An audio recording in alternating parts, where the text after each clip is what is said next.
Sangat bersyukur karena kembali di hari Minggu yang cerah ini kita dapat bersekutu, beribadah, baik kita yang ada di ruang atau di gedung gereja ini, tetapi juga untuk semua kita yang mengikuti secara virtual melalui live streaming.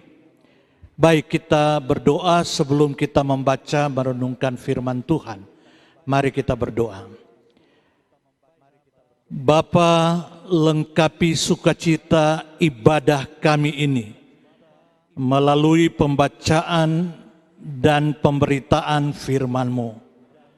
Tolong hamba yang menyampaikan, tolong semua kami yang mendengarkannya. Tawan kami dengan kuat kuasa Roh-Mu dan berbicaralah kepada kami. Di dalam nama Tuhan Yesus, oleh pertolongan Allah Roh Kudus, kami siap menyambut firman-Mu. Amin. Bapak, Ibu, saudara-saudara yang kekasih, tema yang diberikan untuk saya sampaikan pada pagi hari ini, membangun keluarga yang kokoh dalam Tuhan. Sekali lagi, membangun keluarga yang kokoh dalam Tuhan, dan teks firman yang melandasi tema ini Mazmur 1 ayat 1-6. Ayat-ayat ini akan kita baca sambil kita merenungkannya melalui penjelasan yang saya sampaikan. Membangun keluarga yang kokoh dalam Tuhan. Iya, hidup yang kokoh dalam Tuhan adalah hidup yang sejati. Jadi jangan berpikir ya, tanpa kokoh dalam Tuhan itulah hidup yang sejati. Tidak. Hidup yang sejati adalah hidup yang kokoh dalam Tuhan, hidup dalam keutuhan jasmani dan rohani. Kita seringkali berpikir hanya kekuatan, keteguhan jasmani, kita berpikir rohani itu tidak penting, sehingga kalau kita perhatikan dalam hidup pribadi, dalam hidup keluarga, kita seringkali prioritas jasmani, intelektual, rohani itu nomor terakhir, seperti itu. Nah, itu dapat kita lihat dari pengeluaran hidup kita. Coba kita lihat pengeluaran untuk jasmani intelektual anak, itu berapa duit? Untuk rohani anak berapa duit? Itu menunjukkan kita tidak adil dengan anak-anak kita, dengan hidup kita. Kita tidak mencukupkan keutuhan kebutuhan, yakni jasmani dan rohani. Nah, keutuhan jasmani dan rohani inilah yang menjadi kita kokoh dalam Tuhan. Kenapa? Kenapa penting? Kenapa ini membuat kita kokoh dalam Tuhan? Karena keutuhan jasmani dan rohani yang seimbang menjadikan kita mampu menang atas dosa. Saudara, jangan berpikir kalau saudara kuat secara jasmani, ya, fisik kuat, intelektual kuat, pintar, ya. Jangan saudara pikir dengan itu saudara dapat menang atas dosa. Tidak. Ya. Kita hanya kuat menang atas dosa kalau kita punya keutuhan, kekuatan jasmani dan rohani. Kalau tidak, nothing. Kita tidak mungkin menang atas dosa. Jadi saudara perhatikan. Kalau saudara cuma membangun hidup jasmani saudara, hidup jasmani anak, tanpa hidup rohani anak, maka tidak mungkin kita, anak-anak kita dapat menang atas dosa. Mereka akan terus kalah dalam dosa. Begitu banyak orang yang kuat fisik, sehat fisik, intelektual bagus, doktor-doktor, tetapi menjadi pasien KPK, saudara. Iya, bukan orang-orang bodoh. Tetapi mereka tidak punya kekuatan rohani sehingga tidak mampu menang atas dosa. Kekuatan jasmani rohani yang utuh kita perlukan untuk apa? Yang kedua, kita perlukan untuk menang menghadapi tantangan hidup. Saudara, hidup ini bukan makin hari makin gampang. Hidup ini, percayalah, makin hari makin susah. Makin hari makin sulit. Hidup ini bukan berevolusi. Bukan makin hari makin bagus, bukan. Tetapi makin hari makin tidak bagus. Lawan evolusi itulah devolusi, saudara. Makin hari makin tidak bagus. Fisik kita bukan makin hari makin bagus. Memang ada yang mengatakan puncak fisik kita 40 tahun. Ya, setelah itu turun gunung.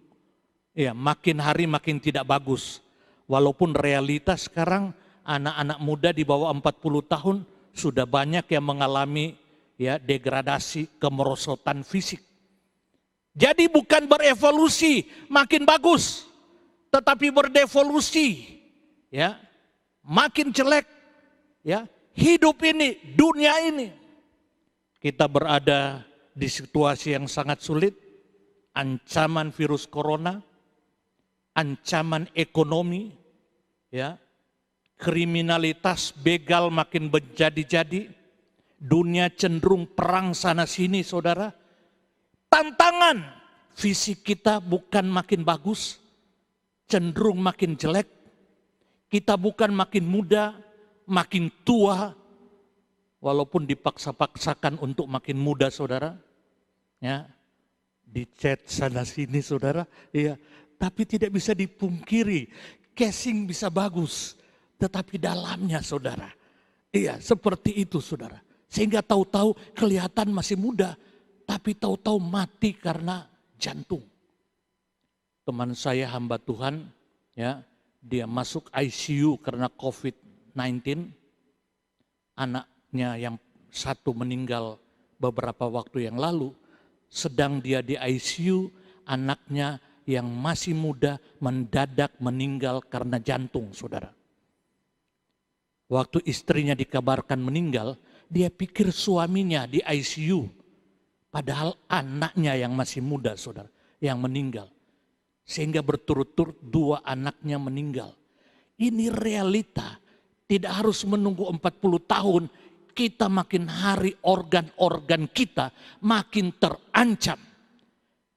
Kita menghadapi tantangan hidup. Dan tantangan hidup ini hanya dapat dimenangkan dengan kekuatan, keutuhan, kekuatan jasmani dan rohani. Selanjutnya kita perlukan kekuatan jasmani rohani, kita perlukan untuk apa? Untuk menikmati kebahagiaan hidup. Saudara, saya mau mengatakan, saudara, jangan berpikir faktor jasmani akan menjamin kita berbahagia. Nonsens. Tidak mungkin. Kita perlu uang. Tetapi uang tidak dapat memberikan kebahagiaan. Kebahagiaan itu rohani sifatnya. Alkitab berkata inti kebahagiaan itu buah roh. Buah roh ialah kasih, sukacita, damai sejahtera. Sukacita, damai sejahtera ini apa? Inti kebahagiaan. Tetapi ini dikatakan buah roh. Tidak pernah dijual dimanapun. Uang seberapapun, saudara tidak mampu beli itu. Jadi jangan berpikir membangun kebahagiaan dalam kehidupan jasmani kita. Tidak. Menikah baik, penting, itu diperintahkan. Tetapi jangan berpikir kita akan berbahagia dalam pernikahan itu. Kalau pernikahan tanpa Tuhan dan tanpa buah roh, nol besar. Bahkan mungkin menjadi neraka dalam hidup saudara. kalau tanpa Tuhan. Mengapa? Karena inti kebahagiaan bukan dalam pernikahan, tetapi dalam Tuhan. Itu buah roh. Buah roh. Jadi kalau saudara pikir pernikahan nomor 1, Tuhan nomor sekian, nanti saudara akan kaget. Ya, waktu saudara tahu pernikahan saya tidak memberikan kebahagiaan. Iya, seperti itu saudara. Jadi kita perlukan untuk menikmati kebahagiaan hidup. Terlalu banyak orang pada zaman ini, termasuk banyak keluarga Kristen, tidak mampu menikmati kebahagiaan. Karena setelah dalam Tuhan, mereka menggeser Tuhan, mengutamakan faktor jasmani. Atau dengan kata lain, setelah dalam Tuhan, mereka bukan mengutamakan Tuhan, tapi mengutamakan berkat Tuhan. Tuhan nomor sekian, berkat yang dikejar, kejar.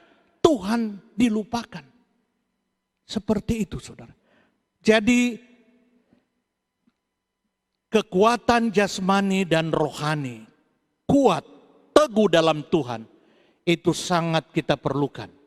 Ya, untuk menghadapi tantangan hidup, menang atas dosa, menikmati inti kebahagiaan, dan mengalami hidup yang diberkati oleh Tuhan. Selanjutnya saudara kita lihat ya, dari Mazmur pasal 1 ayat 1 sampai 6, kita akan melihat dua hal besar tentang dasar ya dan dampak dari hidup yang kokoh dalam Tuhan. Ya, dasar dan dampak dari hidup yang kokoh dalam Tuhan.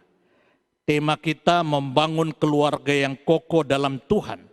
Dan kita melihat dari Mazmur ini dua hal, dasar untuk kokoh dalam Tuhan dan dampak dari hidup yang kokoh dalam Tuhan. Yang pertama kita lihat, dasar dari hidup yang kokoh dalam Tuhan. Dasar yang hidup dari hidup yang kokoh dalam Tuhan. Kita lihat dalam ayat 1 sampai 2 dari pembacaan kita. Mazmur pasal 1 ayat 1 sampai 2 dikatakan berbahagialah. Dipakai kata berbahagialah. Dalam bahasa Inggris dipakai kata diberkatilah. Diberkatilah. Yang berbahagia, yang diberkati orang seperti apa? Orang yang tidak berjalan menurut nasihat orang fasik, yang tidak berdiri di jalan orang berdosa, dan yang tidak duduk dalam kumpulan pencemooh. Perhatikan ini. Tetapi yang kesukaannya ialah Taurat Tuhan, ajaran Tuhan, firman Tuhan, dan yang merenungkan Taurat itu siang dan malam. Bukan cuma direnungkan pada hari Minggu sekarang, ya, siang dan malam. Kalau perlu tidur, mimpinya renungan firman. Ya, kadang-kadang saya terbangun kalau mimpi saya jelek, saya minta ampun sama Tuhan. Tuhan, kenapa aku mimpi pun jelek begini? Saya minta ampun karena saya rindu dalam mimpi pun tetap itu refleksi dari merenungkan firman siang dan malam. Jadi saudara lihat, dasar untuk kita kokoh dalam Tuhan tidak ada lain. Tentu setelah kita punya persekutuan dengan Tuhan. Ya, dasarnya adalah hidup memahami firman Tuhan dan mengoperasikan hidup kita sesuai dengan firman Tuhan siang dan malam. Cirinya, ciri orang seperti ini, dia tidak berjalan menurut nasihat orang fasik, tidak berdiri tidak berdiri di jalan orang berdosa, dan tidak duduk dalam kumpulan pencemooh. Itu cirinya. Tetapi kalau kita lihat ayat ini, dasarnya adalah kesukaannya ialah Taurat Tuhan dan yang merenungkan firman Tuhan siang dan malam. Jadi dapat kita simpulkan, dasar untuk kita kokoh dalam Tuhan, sehingga kita diberkati, kita berbahagia, tidak ada lain. Hidup dalam Tuhan dan firman-Nya. Memahami firman Tuhan dan mengoperasikan seluruh hidup kita menurut firman Tuhan. Waktu kita berbicara, kita bertanya, apakah perkataan saya sesuai dengan firman? Waktu saya berbisnis, apakah bisnis saya sesuai firman? Waktu saya pacaran, saya bertanya, apakah pacaran saya sesuai firman? Kalau suami istri hidup dalam seks, apakah seks saya sesuai firman? Sehingga seluruh hidup kita dioperasikan menurut apa kata Tuhan. Itu artinya ya, dia memahami firman Tuhan dan mengoperasikan firman itu siang dan malam. Seperti ini, orang yang seperti ini ya akan kokoh dalam Tuhan.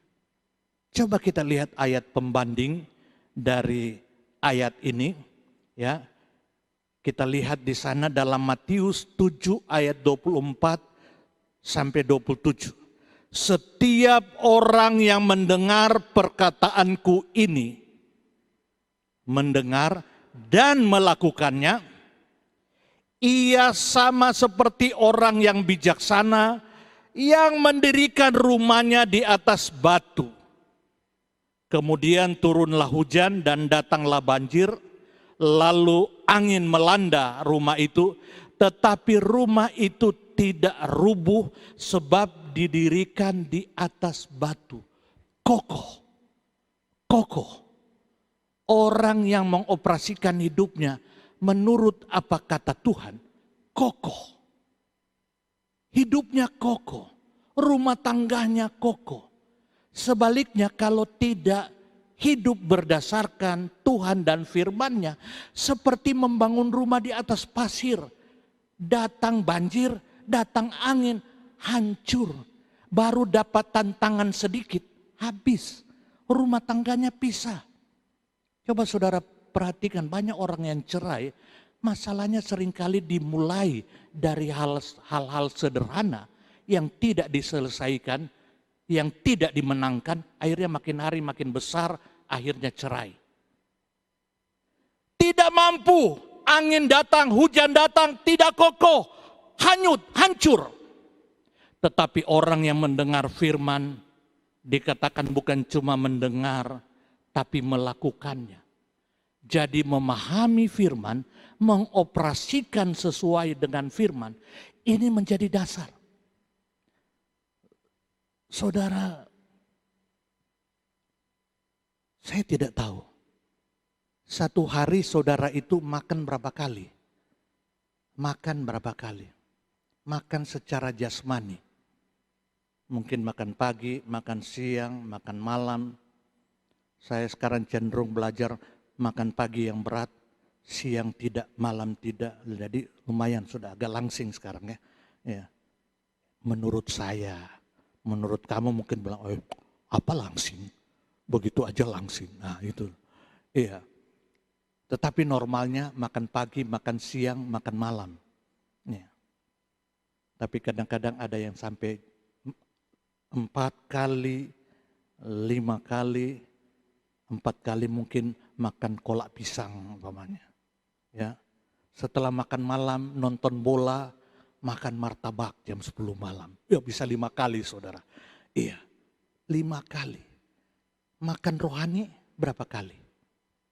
Sering kita tidak adil dengan diri kita. Makanan rohani kita berapa kali? Makan jasmani 5 kali. Memberi makan rohani anak kita berapa kali? Akibatnya anak-anak sekarang gendut-gendut, tapi rohaninya kering. Sehingga menghadapi tantangan hidup, godaan hidup, kebahagiaan hidup, tidak mampu dinikmati. Karena tidak punya kekuatan rohani. Karena kita menelentarkan tidak adil dengan anak-anak kita. Jasmani habis-habisan, rohani nol. Saya lihat anak-anak sekarang karena mungkin zaman saya dulu lain ya. Saya 8 bersaudara, saudara. Jadi saya hilang 2 hari dari rumah gak ada yang cari, saudara. Tapi anak sekarang, saudara, cuma 1, 2. Kalau perlu pokoknya kamu makan tidur aja, mama yang kerja. Iya. Tapi itu akhirnya membuat anak-anak manja, saudara. Tidak ada firman, tidak ada kasih yang disertai dengan disiplin. Yang ada kasih. Disiplin, kebenaran, udahlah nomor 2 lah. Jadi kita membesarkan anak cuma berdasarkan kasih tanpa kebenaran firman. Akibatnya mereka nol rohani. Mau jadi apa masa depan gereja kalau seperti ini? Mau jadi apa, saudara? Jangan pikir rohani itu nomor 2. Jangan, saudara akan kaget saudara kehilangan anak. Tahu-tahu anak saudara sudah berpindah ke lain hati. Harap tidak ke lain Tuhan. Tapi yang jelas tidak ada Tuhan yang lain ya. Seperti itu. Ya. Mengapa? Karena tidak kuat menghadapi tantangan, godaan. Karena itu salah saudara sendiri. Maaf, saya kalau melihat kegagalan anak-anak saya, yang pertama saya lakukan, minta ampun sama Tuhan. Itu kesalahan saya. Iya, itu kesalahan saya. Yang terutama. Karena mereka dikandung, lahir melalui kita. Maka kita seharusnya perwakilan Allah untuk mencukupkan kebutuhan jasmani dan rohani anak. Jadi saudara lihat, dasar untuk kita kokoh dalam Tuhan tidak ada lain. Tuhan dan firman Tuhan. Jangan jadikan Tuhan dan firman Tuhan itu skala prioritas yang kesekian. Harus yang pertama. Harus yang primary. Harus yang utama, bukan secondary. Bukan nomor 2, apalagi tersier. Nomor 3 dan seterusnya. Harus yang terutama. Seperti itu, saudara. Ini dasar untuk kita kokoh dalam Tuhan. Saya sering kali katakan, firman Tuhan itu Alkitab yang tertulis, Kejadian sampai Wahyu. Waktu kita merumuskan firman Tuhan, apakah satu ayat dirumuskan tidak terlepas dari keutuhan Alkitab, maka rumusan firman Tuhan termasuk yang saya rumuskan dalam khotbah ini, itu namanya teologia. Itu namanya teologia. Alkitab yang dirumuskan ya menjadi rumusan, dikhotbahkan, ditulis dalam buku, itu namanya teologia. Jadi saudara, seharusnya kita terus berteologia. Mengapa saya berkali-kali sampaikan di sini, saudara? Iblis menggoda Tuhan Yesus pakai ayat-ayat Alkitab. Bukankah ada tertulis malaikatnya akan menatang engkau, tapi Tuhan Yesus jawab dengan ayat firman Tuhan yang utuh. Tetapi ada tertulis, manusia tidak hidup dari roti saja, tapi setiap firman yang keluar dari mulut Allah. Jadi Tuhan Yesus membalas, menyerang iblis dengan keutuhan Alkitab, teologia. Saudara lihat waktu iblis menggoda Hawa, dia pakai ayat-ayat firman Tuhan. Bukankah Allah berfirman, semua pohon dalam taman ini boleh kamu makan? Hawa sebenarnya menjawab dengan benar, iya, tetapi pohon yang satu tidak bisa. Jadi terjadi interaksi firman. Ya, tetapi waktu iblis bilang, oh tidak, Tuhan takut kalau kamu makan itu kamu akan jadi seperti itu. Dibalikin. Tapi karena tidak kuat firmannya, tergodalah. Jadi saudara, waktu Alkitab dirumuskan, rumusan ini namanya teologia. Jadi anti teologia, anti firman. Anti teologia, anti firman, dan anti Tuhan. Saya mau katakan seperti itu. Orang yang tidak berteologia, berdasarkan Alkitab yang benar, dia tidak bertuhan. Seperti itu saudara. Jadi penting sekali ajar anak-anak kita. Tentu harus mulai dari kita yang belajar. Ya, kita belajar memahami dan belajar mempraktekkan, dan ini kita ajarkan. Karena tugas kita saudara, beranak cucu, penuhilah bumi dan taklukkan, itu satu segi berbicara tentang multiplikasi. Kehendak Tuhan dalam kita harus multiplikasikan. Paling utama melalui anak-anak kita. Dari anak kita ke cucu kita. Dari cucu kita ke cece kita. Supaya apa? Supaya kehendak Tuhan di sepanjang sejarah hidup kita termultiplikasi. Program yang kedua itu baru program gereja secara komunitas. Tetapi gereja yang utama itu keluarga. Keluarga itu gereja yang utama. Tuhan tidak mulai dengan organisasi gereja. Tuhan mulai dengan gerejanya dengan keluarga, suami istri. Dan dipersiapkan untuk dimultiplikasi kepada anak cucu. Jadi saudara harus fokus. Saudara dan saya adalah gembala-gembala untuk keluarga kita. Kalau saudara lihat ayat ini, berbahagialah orang. Ada secara harafiah diterjemahkan orang laki-laki. Tapi saya belajar bahasa Ibrani dari istri saya. Ada satu istilah yang menunjukkan, walaupun kelihatan itu laki-laki tunggal, tapi itu menunjuk laki-laki dan perempuan. Wah, saya belajar juga karena istri saya lagi belajar bahasa Ibrani. Ya, seperti itu saudara. Iya.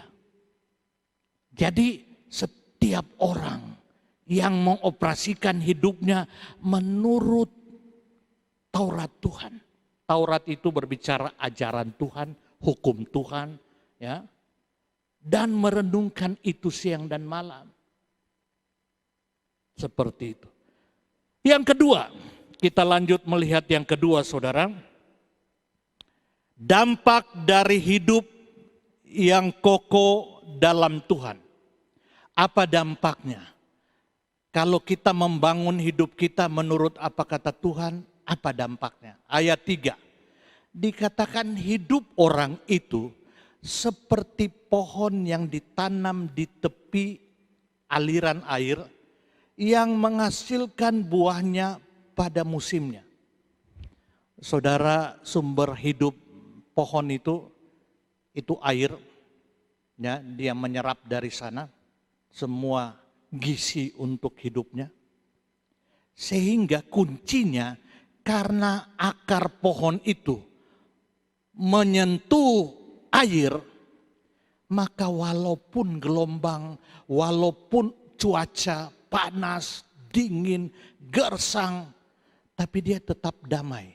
Mengapa? Karena akarnya menyentuh mata air. Sehingga walaupun banyak persoalan, dia tetap kuat, tumbuh, dan berbuah. Ini namanya gersang tapi damai. Kadang-kadang kita lihat banyak yang damai tapi gersang saudara. Iya, kalau bisa dua-dua ya. Tuhan, dua-dua dong, damai dan damai ya. Damai tapi damai, jangan damai tapi gersang. Apalagi sudah gersang, gersang pula ya. Seperti itu ya. Tapi kalau harus dipilih lebih baik gersang tapi damai daripada damai tapi gersang. Mengapa walau dalam kegersangan, walau dalam tantangan hidup, mengapa dia tetap berbuah, tetap kuat? Karena hidupnya menyentuh sumber kehidupannya. Mengapa kita kokoh dalam Tuhan dan dampaknya kita bisa menang atas dosa, menang atas tantangan hidup, tetap tetap dapat berbahagia. Karena hidup kita menyentuh Tuhan dan firman-Nya, menyerap gizi-gizi rohani kita. Sehingga kita tetap di tengah badai, di tengah cuaca buruk, tetap tumbuh dan berbuah. Mungkin angin kencang, mungkin panas terik akan membuat rontok daun-daun kita. Tetapi tidak membuat kita mati. Kita terus akhirnya bertunas lagi dan mekar lagi. Kalau di Eropa yang sekian musim saudara, ada musim gugur saudara. Gugur semua, kita pikir mati. Setelah musim semi saudara, lebat lagi, subur lagi. Jadi kalau mau ke Eropa, datang di musim semi. Wah itu indah. Tapi kalau hijau-hijau kita seringkali sudah bosan ya. Kita cari yang gersang-gersang seringkali. Waduh, kalau musim dingin baru enak terasa di Eropa begitu. Ya, tetapi kalau indahnya itu musim semi saudara. Kita pikir dia gugur itu mati. Tidak. Mengapa tidak mati? Karena akarnya menyentuh sumber hidupnya. Ditanam di tepi aliran air. Oh haleluya saudara, dampak orang yang kokoh dalam Tuhan, ya, itu dia mampu menghadapi tantangan hidup. Tidak ada satupun, mungkin saya katakan gugur ya, bukan berarti tidak menderita. Gugur itu menderita saudara. Tapi saya tidak percaya dia mati. Mengapa? Karena kuncinya hidupnya menyentuh sumber kehidupannya. Kalau hidup kita cuma berdasarkan uang, maaf, jangankan habis uang. Ya, orang punya tabungan 1 miliar, tinggal 500 juta, dia sudah rasa miskin. Aduh, kok tinggal 500 juta? Kok tinggal 50 juta? Apalagi minus saudara, dia sudah rasa miskin. Iya, apalagi minus. Seperti itu, gersang. Mungkin saja kita sakit. Mungkin saja kita menghadapi tantangan. Mungkin saja. Tetapi kita tidak akan mati dan terus subur dan berbuah pada musimnya. Karena hidup kita menyentuh Tuhan dan firman-Nya. Maaf, saya harus, mungkin pernyataan saya bersifat menghakimi.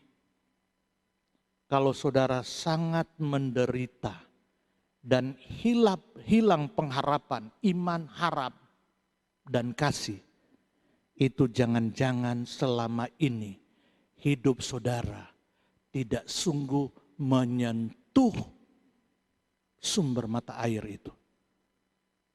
Benar saudara. Kemarin saya diskusi dengan satu orang, dia katakan, terima kasih Bapak sudah menjadi teladan. Saya bilang, jangan dong, saya takut ngomong begitu. Terus saya katakan, kalau apa yang baik kamu lihat dari saya, itu karena Tuhan. Kalau apa yang jelek dalam hidup saya yang kamu lihat, itu karena saya.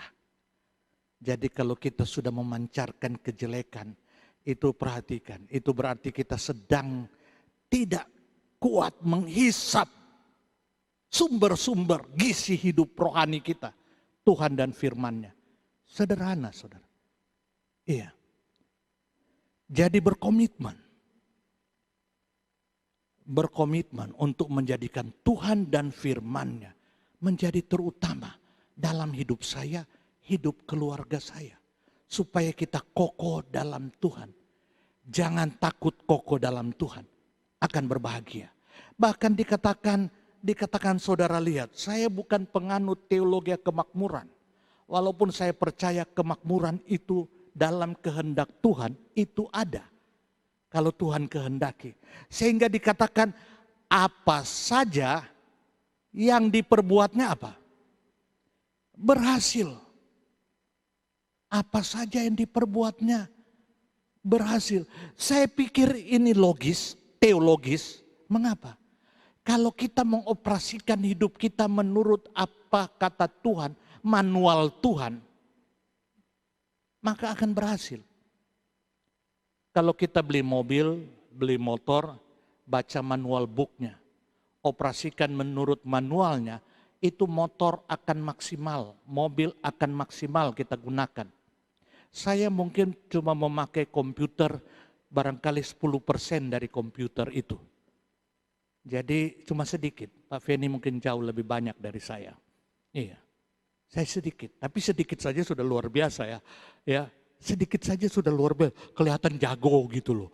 Padahal nggak ada apa-apanya, baru 10%. Mestinya saya ambil waktu pelajari, saya pakai komputer apa, program apa, baca manualnya, operasikan menurut manual, itu akan maksimal. Itu wajar, akan berhasil. Kita ini bukan ciptaannya Toyota, kita ciptaan Tuhan. Manual Tuhan untuk kita adalah firman-Nya. Mengoperasikan hidup kita menurut manual Tuhan berhasil. Dan jangan pikir berhasil itu langsung jadi kaya. Kalau Tuhan kehendaki, why not? Kenapa tidak? Tapi jangan atur Tuhan, ya. Seperti itu. Berhasil secara jasmani bisa jadi. Tetapi yang utama berhasil secara rohani.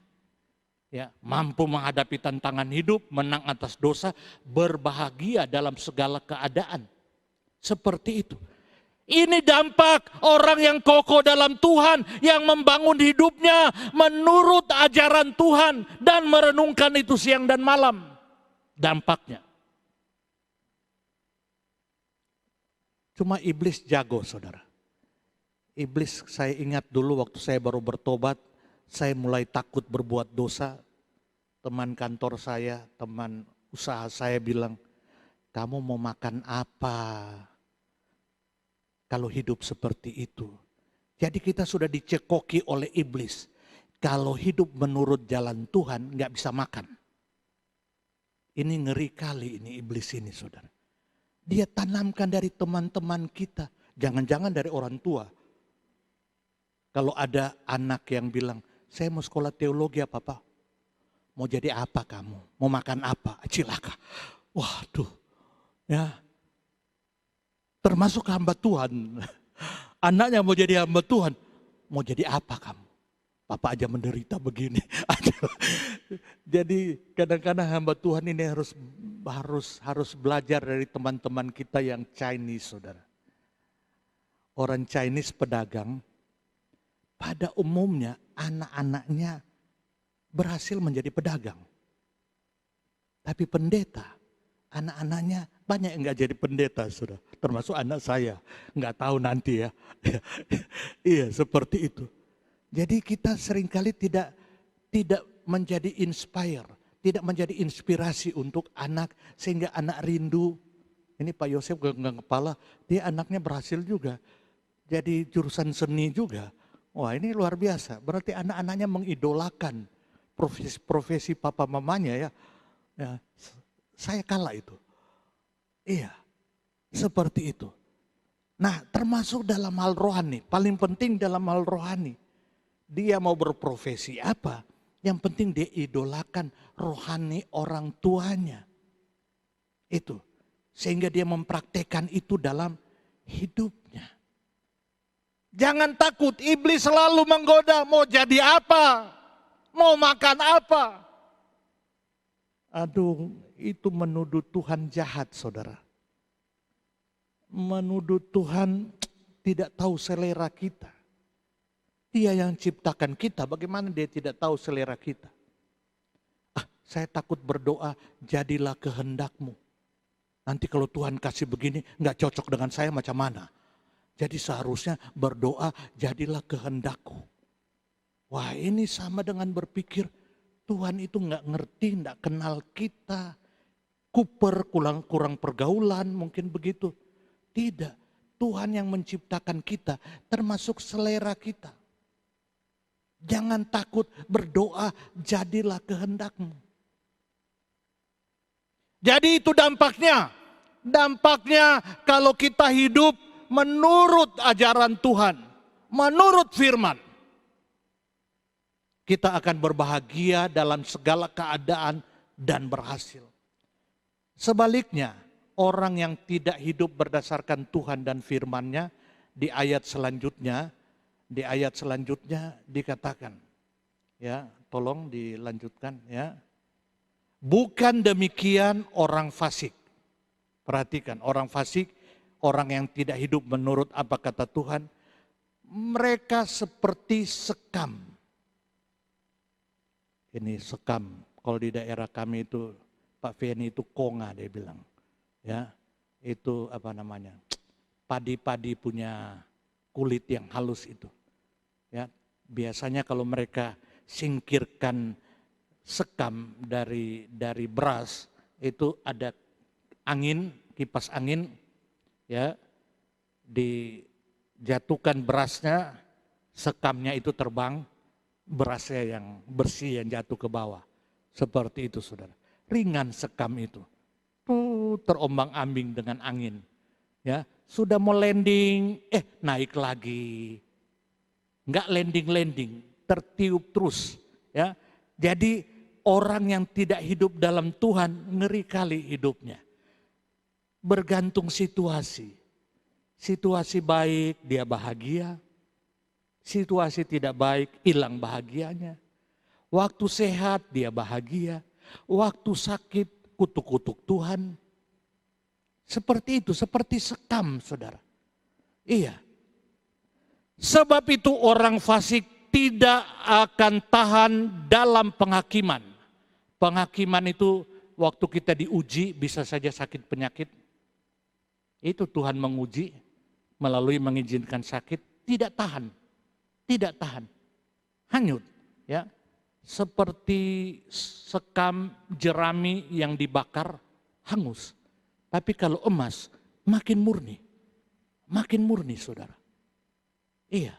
Jadi datang penghakiman, dia tambah murni. Tambah murni, ya.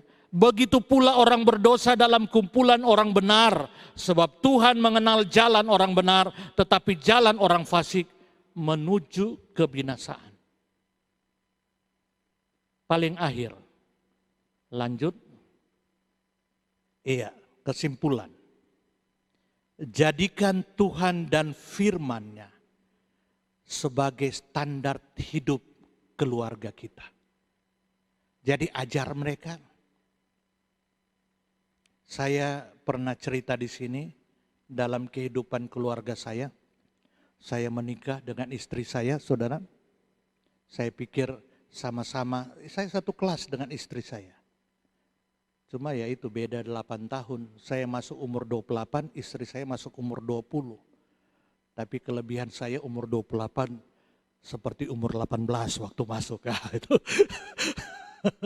Akhirnya ketemu istri saya, menikah. Sudah sama-sama dalam Tuhan, panggilan yang sama. Yang seperti saya cerita. Tetapi saya pernah tidur di garasi, saudara, di mobil, saudara. Pungpang, pungpang, pungpang. Ribut pula. Akhirnya saya katakan, oke, sekarang kita komitmen. Menempatkan Tuhan dan firman harus menjadi nomor 1. Saya marah kamu kalau kamu bertentangan dengan firman. Kamu berhak marah saya kalau saya bertentangan dengan firman. Anak-anak saya berhak tegur saya, walaupun saya papanya, kalau saya melanggar firman. Saya pun demikian. Jadi yang menjadi standar bukan apa kata saya, bukan tradisi saya, bukan tradisi istri saya. Karena kita kan dibesarkan dari keluarga yang berbeda walaupun satu suku. Bukan karakter saya, karakter istri saya, tetapi karakter Tuhan, firman Tuhan harus menjadi standar. Dengan demikian kita akan kokoh dalam Tuhan. Menjadi standar. Dan itu hanya bisa jika kita mengajar keluarga kita. Ya, baca Alkitab bersama. Baca Alkitab. Papa mertua saya itu sudah 120 kali baca Alkitab, saudara. Saya anak mantu kalau sudah ngomong baca Alkitab, saya sudah minder aja. Iya, seperti itu. Jadi Penting, ini penting. Jangan takut. Hidup dalam Tuhan dan firman-Nya, itu kunci kita kokoh dan berhasil dalam hidup kita. Hanya dalam Tuhan dan firman-Nya, keluarga kita akan kokoh dalam segala keadaan. Ingat itu. Yang terakhir, percayalah. Jangan ditipu iblis, percaya kepada apa kata Tuhan. Di dalam Tuhan dan firman-Nya, ada kebahagiaan dan berkat sejati. Jangan dengar apa kata dunia, apa kata orang yang di backup oleh apa kata iblis. Percayalah apa kata Tuhan. Di dalam Tuhan dan firman-Nya ada kebahagiaan dan berkat yang sejati. Mari saudara-saudara, baik kita yang di sini maupun kita yang di rumah, tidak ada kata terlambat. Mari kita membangun hidup keluarga kita dalam Tuhan dan firman-Nya. Tuhan dan firman-Nya menjadi nomor satu dalam kehidupan kita. Menjadi prioritas utama dalam hidup kita. Selamat hari Minggu, selamat berbulan keluarga GSCA Tesalonika Batam. Tuhan Yesus memberkati. Amin. Mari kita berdoa. Bapa, oleh pertolongan Allah Roh Allah Tritunggal, berkatilah firman-Mu untuk menjadi bagian kehidupan kami, termeterai, teraplikasi, bahkan berdampak di dalam hidup kami. Sekarang ini bahkan terus kekal selama-lamanya. Amin. Tuhan Yesus memberkati. Shalom.